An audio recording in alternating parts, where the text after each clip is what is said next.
ఒక్కసారి కొమ్మూరి గోల్డ్ కి కాల్ చేయండి. తాకట్లో ఉన్న మీ బంగారాన్ని విడిపించి మార్కెట్ ప్రైస్ కి వాళ్ళు కొనుక్కుని మిగతా డబ్బులు మీకు ఇచ్చేస్తారు. రైట్, బ్రేకింగ్ న్యూస్ చూస్తున్నాం మనం టీవీ స్క్రీన్ పై. మళ్ళీ అమరావతిలో మంటలు చెలరేగాయి. వరుసగా 4వ అగ్ని ప్రమాదం జరిగింది గడిచిన 30 రోజుల్లో.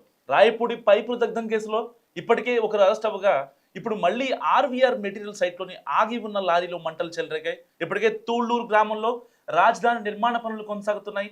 NL 01K757 number trolley lorry ఆ క్యాబిన్లో ఫైర్ యాక్సిడెంట్ అయింది. వెంటనే విషయం తెలుసుకున్న ఫైర్ సిబ్బంది మంటలను అదుపు చేశారు. అయితే 15 రోజుల క్రితమే ఈ లారీ ఆ సైట్కి వచ్చి పార్కింగ్లో ఉంది. ఇటు వరుస అగ్ని ప్రమాదాలపై సీఎం కూడా ఆరా తీశారు.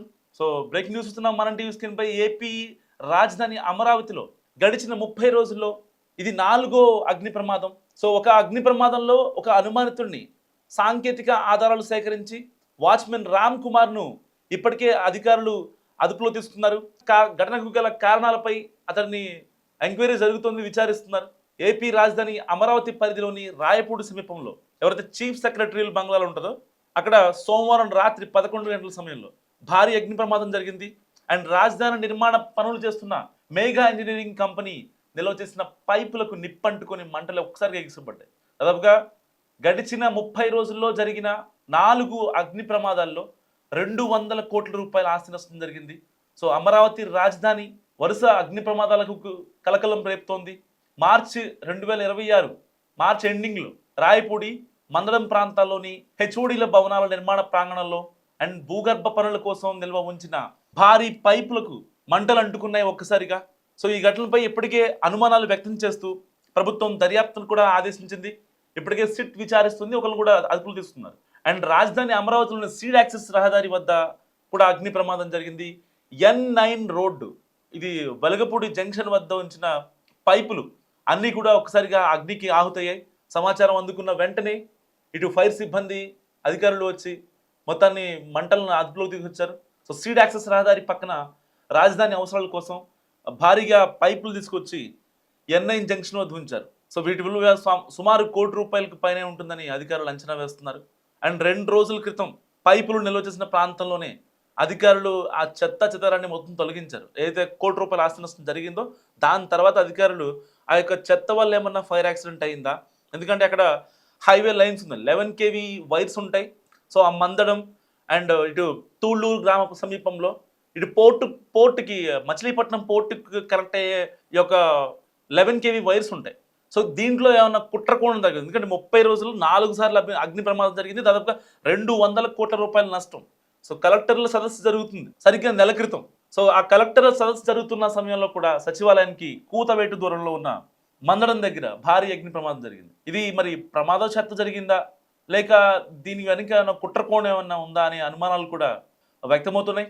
సో రాజధాని పునర్నిర్మాణ పనులకు శంకుస్థాపనకు గత ఏడాది ప్రధాని వచ్చిన సమయంలో కూడా ఇదే తరహాలో అగ్ని ప్రమాదం జరిగి పైపులన్నీ తగలబడ్డాయి. మళ్ళీ తిరిగి అదే రీతిలో కలెక్టర్ల సదస్సు జరుగుతున్న సమయంలో భారీ అగ్ని ప్రమాదం జరగడం పలు అనుమానాలకు తావిస్తోంది. రాజధాని నిర్మాణ పనుల్లో భాగంగా విద్యుత్ తీగలు, ఇతర కేబుళ్లు అన్నీ భూగర్భం నుంచి వెళ్లేలా ప్రణాళిక రచించారు. సో ఈ పనుల టెండర్ దక్కించుకున్న L&T సంస్థ అందుకు అవసరమైన ప్లాస్టిక్ పైపులను సీడ్ యాక్సెస్ రహదారి వెంబడి దిగుమతి చేసుకుని పనులు సాగిస్తోంది. అండ్ ఉన్నట్టుండి పైపులు అంటుకోవడం నిజంగా ప్రమాదవశాత్తు జరిగిందా లేక ఏదైనా కుట్రకోణం దాగి ఉందా అనే కోణంలో కూడా పోలీసులు విచారిస్తున్నారు. సో తాజాగా నాగాలాండ్ నుంచి వచ్చిన లారీ, అయితే పైపుల లోడుతో వచ్చిన లారీ ఆర్వీఆర్ సైట్లోనే దాదాపుగా 15 రోజుల కిందట అక్కడ పార్క్ చేశారు. పార్క్ చేసినటువంటి లారీ అదొక ట్రాలీ అనమాట యాక్చువల్లీ. సో ఆ పైపులు చాలా పెద్దవిగా ఉంటాయి కదా, అంటే భూమి లోపల వేసే కనెక్టివిటీ కోసం ఆ పైపుల్ని వేస్తూ ఉంటారు. సో ఆ పైపులు ఏవైతే ఉన్నాయో అవన్నీ ఒక్కసారిగా తగలడిపోయాయి. అంటే 15 రోజుల నుంచి అక్కడే పార్క్ చేస్తున్న లారీ మరి ఒక్కసారిగా అగ్ని ప్రమాదం అంటే దాంట్లో అసలు ఆల్రెడీ డ్రైవర్ లేడు, బండి ఇగ్నిషన్ ఆన్లో లేదు. ఇలా 15 రోజుల నుంచి బండి ఆఫ్లో ఉంటే ఒక్కసారిగా ఎలా ఫైర్ యాక్సిడెంట్ అవుతుంది? సో ఈ ఘటనలు ఇప్పటికే హోంమంత్రి అనిత దీనికి విచారణకు ఆదేశించారు. ప్రమాదవశాత్తా లేదా కుట్ర అనే కోణంలో కూడా విచారణ గట్టిగా జరుగుతోంది. అగ్ని ప్రమాదంపై ఇప్పటికే చాలామంది అధికారులు కావచ్చు, చాలామంది పొలిటీషియన్స్ కావచ్చు అనేక అనుమానాలు వ్యక్తమవుతున్నాయి. ఎందుకంటే పైపులకు మంట సమీప పొలం నుంచి వచ్చిందని ఎల్ఎన్టీ ప్రతినిధులు చెప్తున్నారు. మరి పొలంలో నుంచి పైపుల వరకు గడ్డి పేర్చి నిప్పు పెట్టిన ఆనవాళ్లను సంస్థ ప్రతినిధులు చూపించారు. సో మంటలను ఆర్పేందుకు అప్పుడు 7 అగ్నిమాపక సిబ్బంది యంత్రాలతో వచ్చి ఆ యొక్క మంటలన్నింటినీ ఆఫ్ చేసిన సిచ్యువేషన్. సో ఏదేమైనప్పటికీ తాజా ఘటనతో మొత్తం 4 సార్లు అమరావతిలో ఏదైతే రాజధాని నిర్మాణ పనులు కొనసాగుతున్న సమయంలో 4 సార్లు అగ్ని ప్రమాదం జరగడం నిజంగా అనుమానాస్పద విషయం అని చెప్పుకోవాలి. ఎందుకంటే ఒకసారి పైపులు తగలబడ్డాయి, ఓకే, ప్రమాదశాత్తు జరిగింది. దాదాపుగా 2 కోట్ల రూపాయల విలువ చేసే ప్రజాధనంతో కొన్నటువంటి పైపులు మొత్తం కాలి బూడిదైపోయాయి. మరి రెండోసారి అగ్ని ప్రమాదం జరిగింది కరెక్ట్గా మార్చి 14వ తారీఖు, మళ్ళీ మార్చి 26వ తారీఖు జరిగింది, ఇప్పుడు మళ్ళీ ఏప్రిల్ 6న జరిగింది. సో అంటే ఇలా 1 by 1 ఎక్కడ జరిగినా సరే పైపులకి మాత్రమే, అయితే స్ట్రీట్ యాక్సెస్ కావచ్చు, మందడం దగ్గర కావచ్చు, ఇటు తూళ్ళూరు కావచ్చు, ఎల్ఎన్టీ వాళ్ళదైనా లేకపోతే ఇటు మేఘా ఇంజనీరింగ్ వాళ్ళదైనా ఎక్కడ జరిగినా సరే అది పైపులు మాత్రమే తగలబడుతున్నాయి. సో పైప్ అయితే ఒక్కసారి మంట అంటుకుందంటే ఇంక వెళ్ళిపోతూనే ఉంటుంది కదా, ఆ యొక్క మంట ఇంకా దహించి వేస్తుంది మొత్తం. సో అయితే భూమి లోపల పెడుతున్నారో ఆ కనెక్టివిటీ కోసం, ఒకవేళ ఆ పైప్ని మళ్ళీ కట్ చేసుకొని లేకపోతే వేరే ఆ యొక్క మెజర్మెంట్స్ అనేవి సరిపోవు. సో 1 by 1 ఇంకా అంటుకుంటూనే ఉంటాయి అన్నమాట. ఇప్పటికే దాదాపుగా 2 కోట్ల రూపాయల నష్టం, ప్రజాధనం అది. అంటే ఒకవేళ దీని వెనక కుట్ర ఉంది అని అనుకున్నప్పటికీ అది ప్రజాధనం కదా. నిప్పు పెట్టిన వాళ్ళు ఎవరైతే ఉన్నారో వాళ్ళు కూడా ఒక ట్యాక్స్ పేర్ అయి ఉంటే వాళ్ళ డబ్బు కూడా దాంట్లో ఉంది. సో ఏదైనప్పటికీ దీని వెనక కుట్రకోణం ఉందని ఇటు అధికారులు చెప్తున్న పరిస్థితి.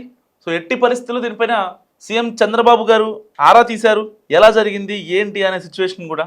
సో 4వసారి వరుసగా దాదాపుగా 200 కోట్ల రూపాయల నష్టం వాటిందని అధికారులు ఇప్పటి వరకు జరిగిన ఈ యొక్క ప్రమాద ఘటనల్లో ప్రాథమికంగా నిర్ధారించినటువంటి పరిస్థితి. అండ్ మందడ గ్రామ సమీపంలో రాజధాని నిర్మాణ పనులు చేస్తున్న గుత్తేదార్ సంస్థ ఎల్ఎన్టీ నిర్మాణ సామాగ్రి స్టాక్ పాయింట్లో నిల్వ చేసినటువంటి హెచ్డిపిఈ పైపులు కూడా అగ్నికి ఆగుతాయి. ఆ ప్రాంతంలో ఒక్కసారిగా మంటలు చెలరేగి అండ్ దట్టమైన పొగ అలుముకుంది. రాజధాని నిర్మాణంలో భూగర్భ విధానంలో వినియోగించేందుకు ఈ పైపులను క్యాంప్ సైట్లో నిల్వ చేశారు. మధ్యాహ్నం 2:30 గంటల ప్రాంతాల్లో అక్కడ పనిచేస్తున్న సిబ్బంది పైపులు దగ్ధమవుతున్న విషయాన్ని గమనించారు. అండ్ వాటర్ ట్యాంకర్ తీసుకొచ్చే లోపే మంటలు భారీగా వ్యాపించేశాయి. తొలుత స్టాక్ యార్డ్లో ఉన్న సుమారు 15,000 మీటర్ల పవర్ కేబుళ్లకు మంటలు అంటుకొని దగ్ధమయ్యాయి. అండ్ ఆ తర్వాత పైపులకు మంటలు అంటుకున్నాయి. సంస్థ సిబ్బంది వెంటనే అగ్నిమాపక అధికారులను సమాచారం అందించారు. సో విజయవాడ, మంగళగిరి రాజధాని పరిధిలోని 6 ఫైర్ ఇంజన్లు వచ్చి 3 గంటల పాటు శ్రమించి మంటలు ఆర్పేశాయి. సో కాలిపోయిన సామాగ్రి విలువ 9 కోట్లు ఉంటుందని అక్కడ అధికారులు ప్రాథమికంగా నిర్ధారించిన పరిస్థితి. సో 1 కాదు 2 కాదు, మరి అమరావతిలో మళ్ళీ మంటలు చెలరేగాయి.